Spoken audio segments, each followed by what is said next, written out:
Hello everyone, my name is Joey Proctor and this is my ENS GPY 412 Global Climate and Environmental Change final project.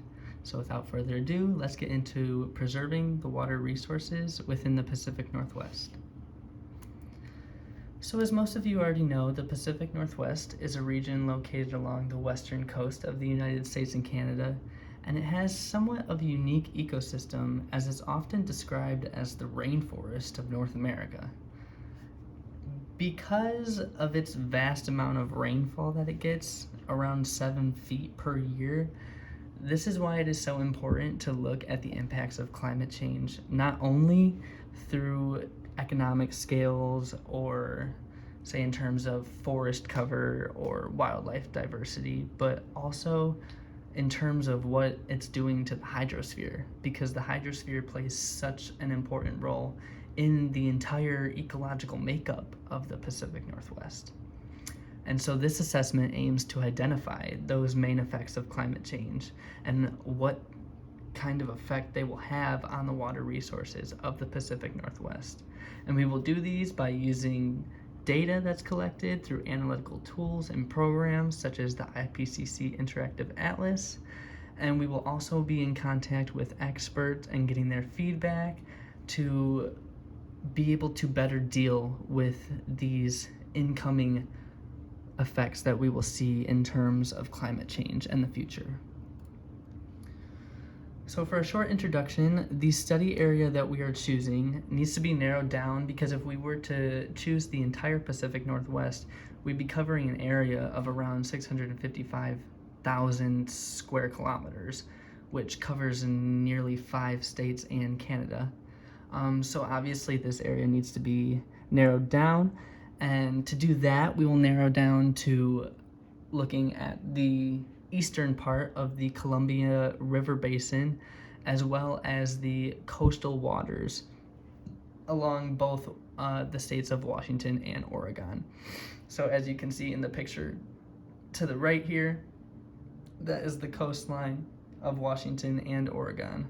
So that is what we will be mainly focusing on when we talk about effects of climate change, but also we're going to be looking at urban development as well.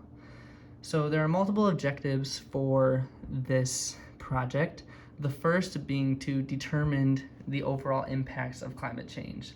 And this acronym C stands for the areas in which we will view these impacts. So we will view them on an economic level, on an environmental level, and on a sustainability level.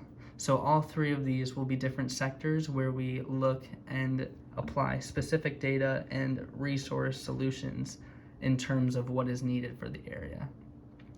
Additionally, this project aims to suggest mitigation and adaptation strategies that could possibly be implemented at both local and regional scales that would aim to reduce the effects and maybe even reverse them to uphold the withstanding biodiversity that already exists. And the final objective of this project is to spur community involvement as well as local and national awareness, because this is merely one example of the effects that climate change will have on the globe, not only speaking in terms of a specific country or a region or a state, but globally. We need to start taking a deeper look at what the actual implications of climate change are, because they're going to be different for every single area, and they're going to mean that we need to adapt in different ways. And that's what brings us to the importance of this project, is because in the Pacific Northwest, climate change is affecting the ecological and economic stability of the area. And in order to preserve the pristine biodiversity and insane plant and animal life that we see in this wondrous area, we need to look at it with a very serious point of view and notice that this is an actual problem that must be dealt with. So for the methods and data, we have multiple segments of data collection, and this includes looking at specific data sets and analytical tools like the IPCC Atlas and other ones. We also take a look at some scholarly research and what other experts have found out and said about this area in terms of climate change.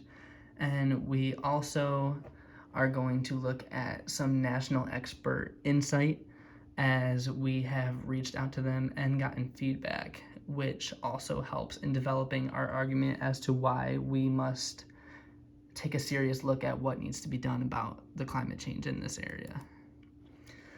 So for the data sets and tools, we will be using a series of them, including satellite remote sensing, the United States Geological Survey, and other ones such as the Water Quality Watch and the IPCC Interactive Atlas, like I said before. So for satellite remote sensing, we are going to be using the Copernicus Global Land Services portal and the original data that is generated from the figures that we create in this portal. So this will be looking at stuff like land cover and different types of urban development and water bodies and how that water is moving and changing and how the land cover changes throughout time. Because we need to build conclusions based upon patterns over years and years of collected data, not of just stuff that is singularity in time. For the U.S. Geological Survey, this is a website where you can find tons of information, tons of great resources. You can find real-time data that gives you, to this day, accurate statistics, as well as GIS data focusing on stuff like stream flow and river turbidity.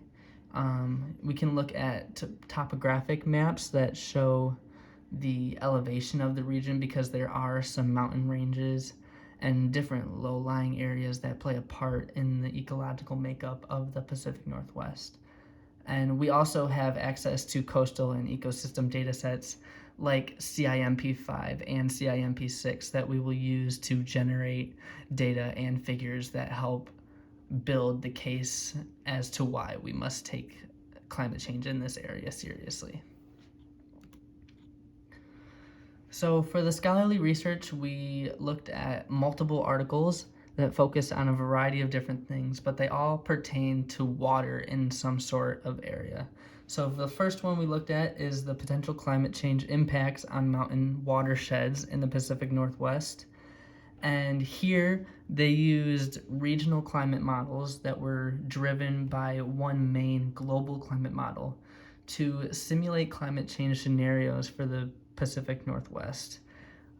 There were multiple scenarios that were being driven at the same time to show different kinds of effects that climate change will have. And the things that were measured in this particular study were things like temperature and CO2 concentration and snowpack and stream flow, which will be two very important topics we will get into later in the presentation. Some more of these, like the next one, focuses more on hydropower and the economic aspects of what climate change impacts will have in the future.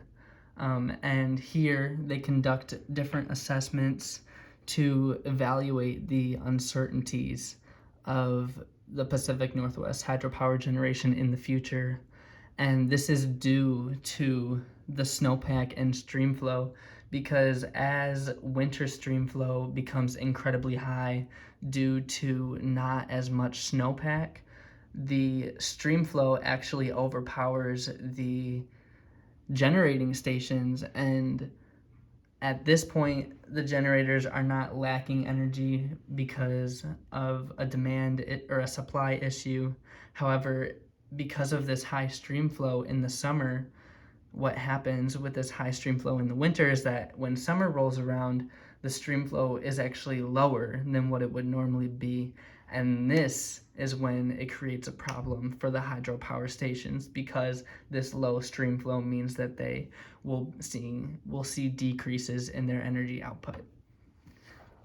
Another one of these assesses the impacts of climate variability. So much like the first article we saw, it is examining the sensitivity, adaptability, and vulnerability of hydrology and water resources to climate variability and change.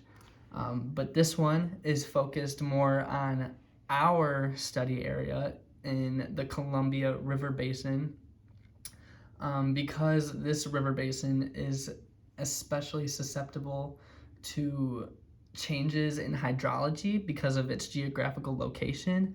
And also, they chose this region because the Columbia River Basin actually envelops 75% of the entire Pacific Northwest region.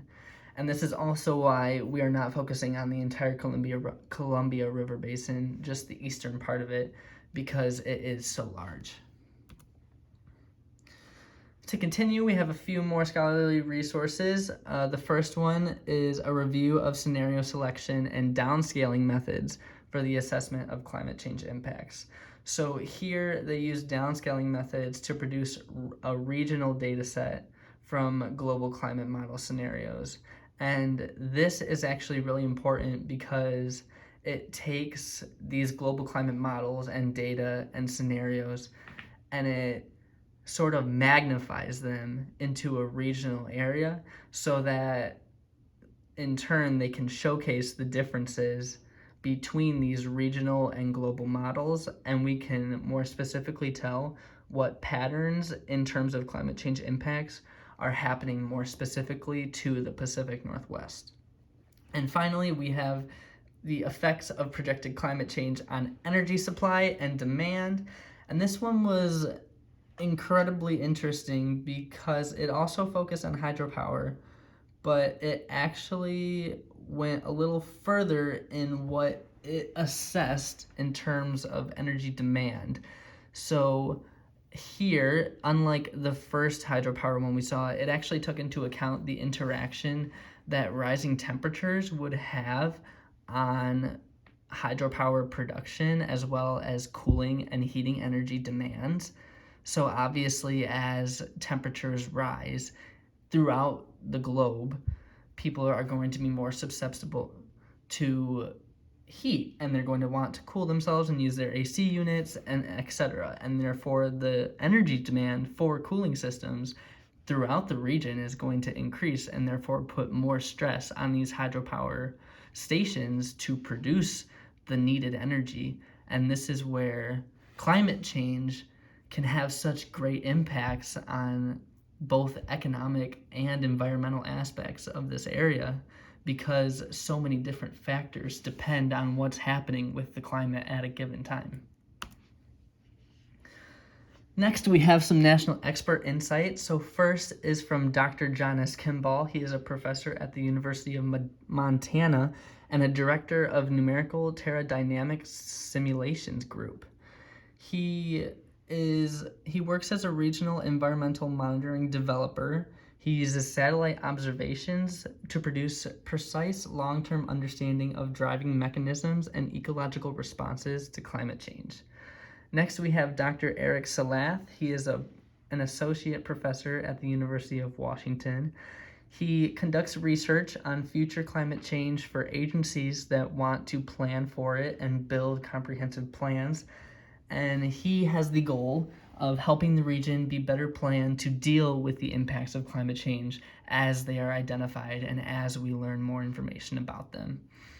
And finally, we have Dr. Amy Snover, along with the Climate Impact Group. She is the director of this Climate Impact Group at the University of Washington. And Climate Impact Group scientists contribute to the plan for climate resilience that is featured in the Washington State Department of Natural Resources. And their goal with this plan for climate resilience is to publish models and reports that show the management of stuff like public lands, wildfire, forests, agriculture numbers, and more. All right, and now we are on to the results and discussion of our project. So this includes some data and figures and trends that we can use to lead to conclusions. So we have some key findings here as well. Obviously, it's no doubt that we are going to see a temperature rise in the future because of global warming and anthropogenic sources. We're also going to see ocean rise and warming along with increased precipitation because of the geographical area that the Pacific Northwest is located in. We're going to see stream flow reductions at times as well as stream flow increases because of snowpack decrease. And we're also going to see hydropower variability because of what I talked about earlier with the changing stream flows in terms of what season it is. So here we have figures 1 and 2. Figure 1 is a map depicting the mean temperature changes from 2021 to 2040. And the second map is depicting the total precipitation measured in millimeters per day in the same time period. So as you can see from the figures to the left, the Pacific Northwest is gonna experience anywhere between a 1 to 3 degree Celsius increase in warming. And this is under the SSP5 8.5 scenario. So it is not terrible in terms of other regions, but also it is an increase. And you do see that it's cooler along the coast, and that is because the ocean is there providing cooling temperatures as well as incoming systems and breezes. And this is important to look at both temperatures in an air and land perspective, but also really the importance here is looking at the changes in water temperature, both in terms of inland water sources and the Pacific Ocean, because 68% of the Washington population lives in coastal counties. So mass amounts of people will be affected by the changes in these hydrology factors around the area. And so for figure 2, if we are looking at this one, we see precipitation is going to increase quite a lot in the Pacific Northwest if we are looking at the diagram. It's going to increase anywhere between 3.5 and 6 millimeters per day. This is under the SSP1 2.6 scenario though, because it does get worse in the 8.5, but this was the one that showed the most variability and the most in between in terms of severity.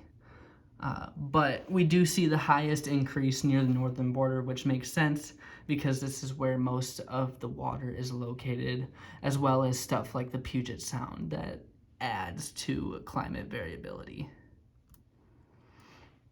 All right, next we have some figures that are looking at the land cover breakdown and the emissions of the Pacific Northwest, because these are two very important factors that determine stuff not only like the well-being of human populations that live around the area, but also plant species and animal species, both on land and in the water.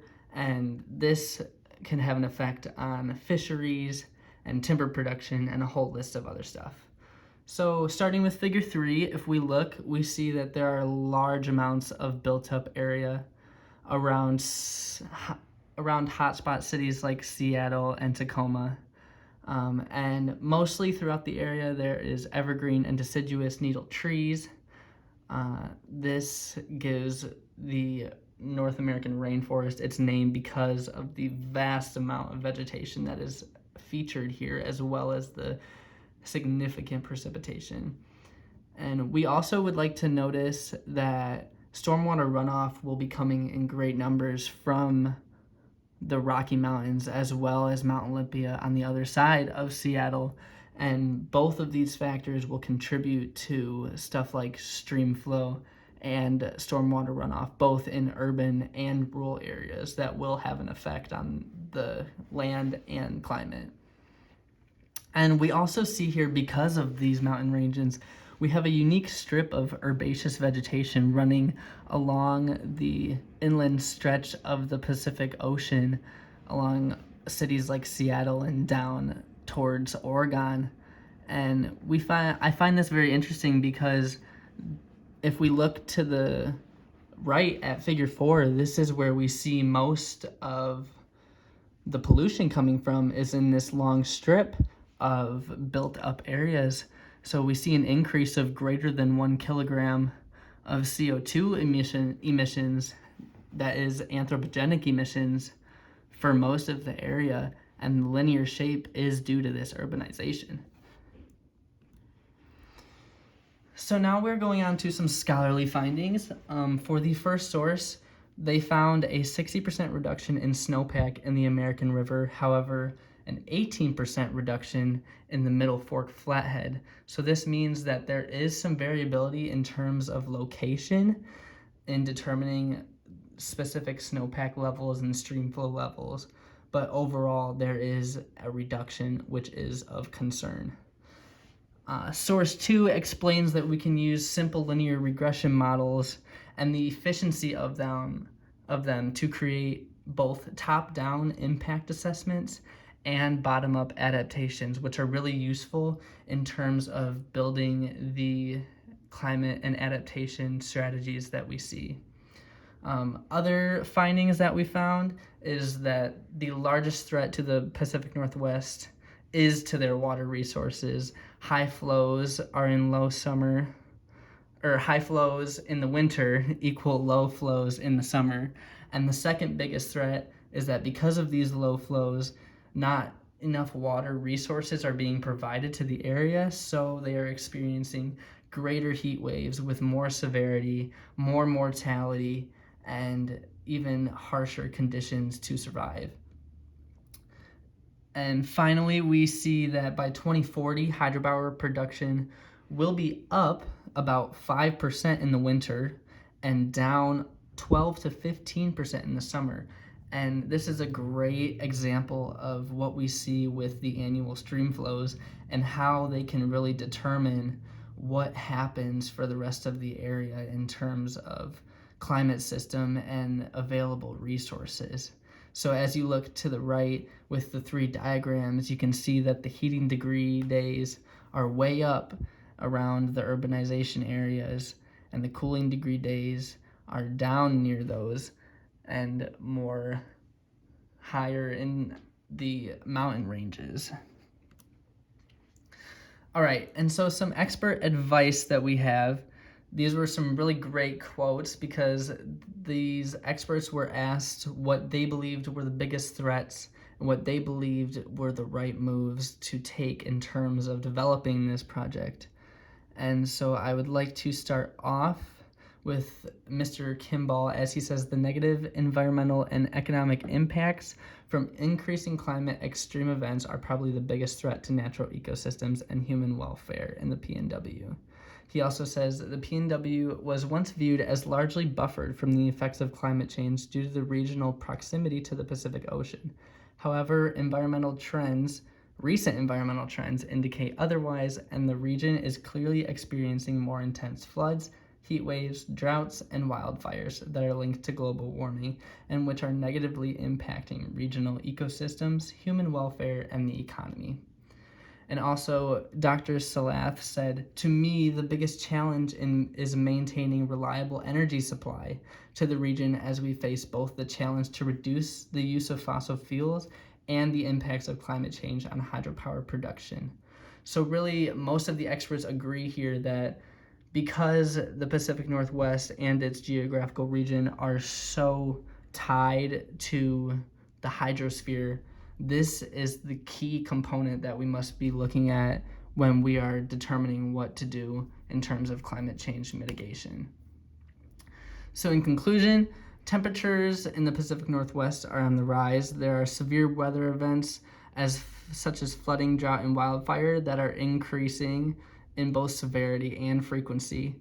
Plant and animal species are being disrupted and negatively impacted in terms of survivability and biodiversity. And finally, hydroelectric power is becoming more unreliable in terms of its variability, and it also disrupts animal migration, such as salmon spawning. And so for these mitigation and solution strategies that we want to impose, there are 3 main things we want to consider when making these strategy solutions. And that is, we want to focus on increasing the regional and sectoral collaboration of the area. So we want different sectors and different businesses to be working together in order to come to a more sustainable future for the area as a whole. And we also want them to be taking a nature-based adaptation approach so that nature is the one that is healing most from this, because it is being the one that is being hurt most. And finally, we want them using locally specific scientific information, because while these global climate models and all this scientific global data is great and it can show us incredible patterns about what our Earth is doing, we need information that is very specific to our region so that we can really focus in on what this single area needs in terms of remediation and what specific problems it is facing, because what it is facing in terms of climate change and its effects is completely different from another area. And so for the acknowledgements, I would like to give a special thanks to Professor Elena Lyubentseva. She was absolutely amazing this year in helping her students and preparing them for the class and our requirements. I would like to thank Dr. John S. Kimball, Eric Salath, and the Climate Impact Group for being so generous with your feedback and with your timely responses. And I would also like to provide additional thanks to all the researchers and experts that created their own research and their figures and models and data that I used to build this presentation, as well as the free use of all the climate modeling systems that were used in this presentation and throughout the year. And I also have my bibliography with my sources, and that is it for preserving the water resources of the Pacific Northwest. Thank you.